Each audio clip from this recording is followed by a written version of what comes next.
Hi, it's Mike with AskTractorMike.com. Got a viewer letter today, and I've kind of got a bad feeling about this. I'm afraid he's got a problem we can't fix. But let's talk about it anyway, and maybe you've got some idea of a way to fix it that I'm not thinking about. But this comes from Dennis, and Dennis says, I've got a bit of a delirium. You know, I don't know I've ever used the word delirium before in my life, but there it is. This year I bought myself a 3-point mounted post hole digger to do some fence. I used it a couple of times for other purposes and had no issues. Yesterday I get out to start fencing and the auger got down about 2 feet and then stopped digging. It just sits there and spins but makes no more progress. I go get the tool that no one wants to use for this chore, a rock bar. Been there, Dennis, been there, and start prodding a hole. I find a few rocks, but nothing big enough that should be stopping the machine, and I checked in the center, and I'm not feeling a rock that the auger is sticking on. I decide to add some water to the hole and move on to the other end to dig my other end post, and I get the same result. 2 feet down, and the machine won't dig any further. Again, I get the rock bar and start prodding and chipping away at any of the rocks I find. I live in the same area as you do. Uh-oh, it could be the problem. I live in the same area as you do, so rocks aren't a surprise to me. What is a surprise is again finding nothing that could be holding up the auger. The dirt that I pulled out is clay-like, if not clay completely. It globs up something awful after it's wet. I start to think I've hit a clay layer that the auger can't get a bite on to continue. I'd like to get about 3 feet down from my corner post, but I really don't want to manually dig the remaining foot. Any suggestions would be appreciated. I might be overthinking this or have overlooked something. Well, Dennis, there's 3 things I think the problem could be in my experience. And let's start with the easy one. Number 1, I've got a stop on my tractor that stops how far down the 3-point will go. And if you've got something like that maybe you're not noticing, and that when your 3-point lever is going down, it's not going down all the way. And what that stop is there to do is to keep the height regulated on like a bush hog. If you're running a bush hog and you get it to the height you want it, you set that stop, and then when you raise and lower it, it'll only go down to that stop. Now, if I've got mine all the way down, I still have to, I think, when I get down to the bottom of the 3-point lever travel, move it over to the left and then down to get all the way down. So maybe it's possible that that's the problem, or maybe you've got draft control and it's a combination of where your draft control lever is and the position control lever is that's not letting that auger go down. And that sounds like it could be. That's really simple, and you probably already thought of that, but that's the simplest thing it could be, is that there's something on the tractor not letting the 3-point, consequently the post hole digger, go all the way down into the hole in the full range of travel. So that's number 1. Second thing it could be, and I don't really think this is likely, you say you bought the post hole digger this summer. Was it new or was it used? A post hole auger bit, that point on the end of it, when those things get dull, the post hole diggers tend to not go in the ground anymore. I saw that at the dealership a lot.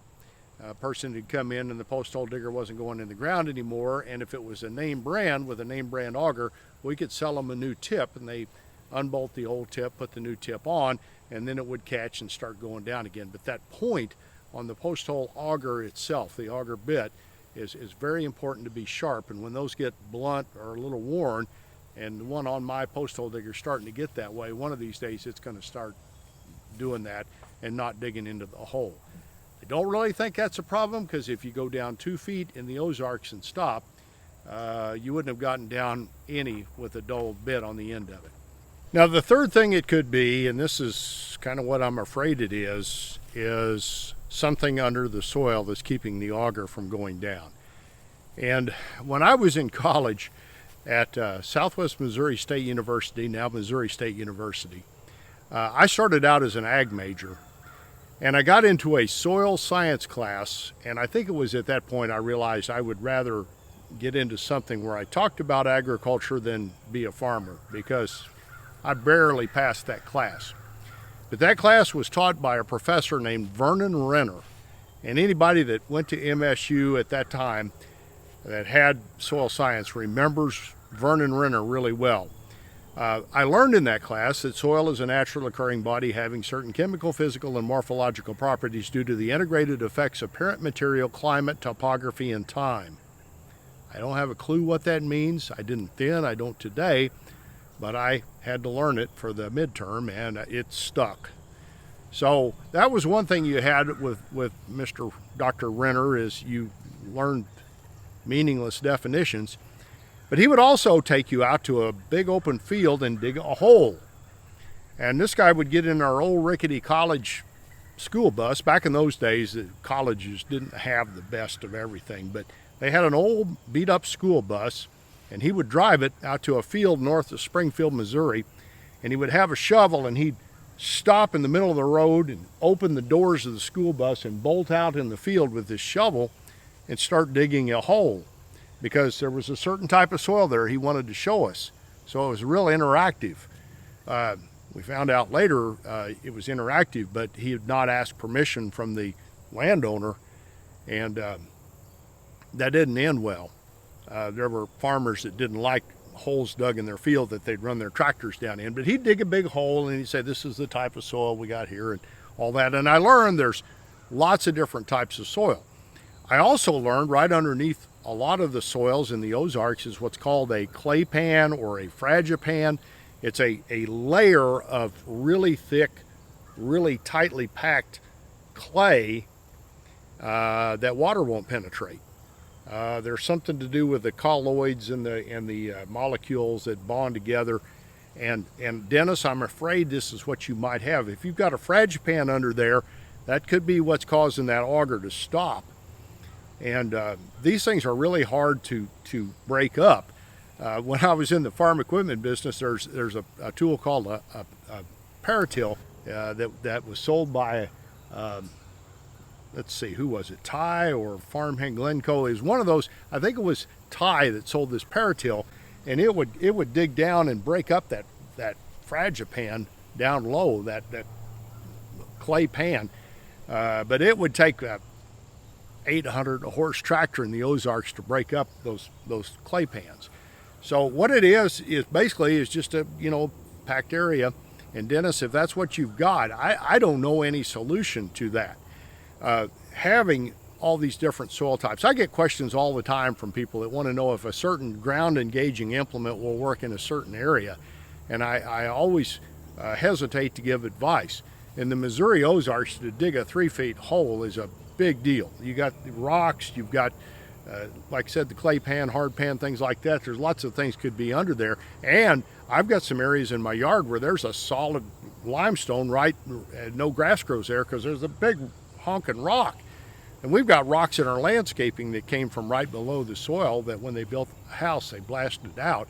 And so you never know what'll work. Now, Dennis, if that's what you've got very few options. But a deluxe post hole digger, you may want to trade for one that's got hydraulic down pressure, because on the 3-point of a tractor, the only thing that is forcing that auger bit down is just the weight of the auger.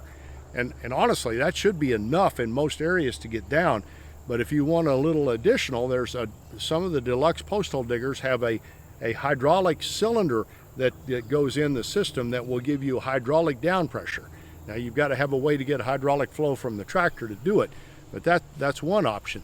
The other option is you could trade that 3-point post hole digger for a front end loader mount post hole digger, post auger, and they make those that are hydraulically driven instead of 3-point driven.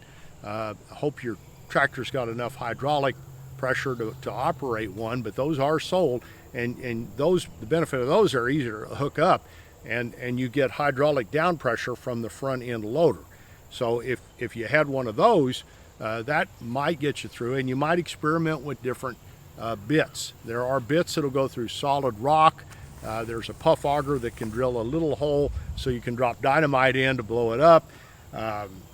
There's all kinds of ways of making a hole where God didn't intend for a hole to be, but they're all expensive. And so you could have something like that.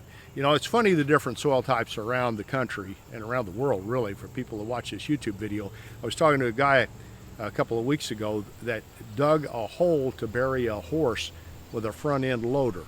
And he lived in Florida where there's sandy soil. I just scooped all the sand out, put the horse in, put the sand back.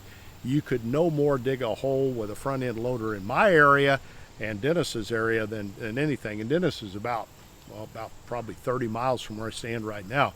But you couldn't dig this out with a front end loader without tearing up a tractor. So we got all kinds of different soil conditions, and if you're, Dennis, on top of a fragipan or clay pan, it's going to cost some money, and you might be money ahead just to call the fence company and have them put the holes in the ground. It costs a lot of money, but it might be cheaper in the long run and better on your back than having to dig it out yourself or invest a lot of money in something that goes on your tractor to do it. So that's what I think the three possibilities are. If you've got some other ideas, maybe you've got some experiences I don't have, put them in the comments down below. Appreciate you watching my videos. Here's a couple of other videos you might want to watch.